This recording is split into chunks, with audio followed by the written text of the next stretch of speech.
وَإِذَا مَسَّ الْإِنسَانَ الضُّرُّ دَعَانَا لِجَنبِهِ أَوْ قَاعِدًا أَوْ قَائِمًا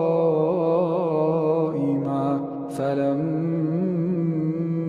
كَشَفْنَا عَنْهُ ضُرَّهُ مَرَّ كَأَن لَّمْ يَدْعُنَا إِلَىٰ ضُرٍّ مَّسَّهُ كَذَٰلِكَ زُيِّنَ لِلْمُسْرِفِينَ مَا كَانُوا يَعْمَلُونَ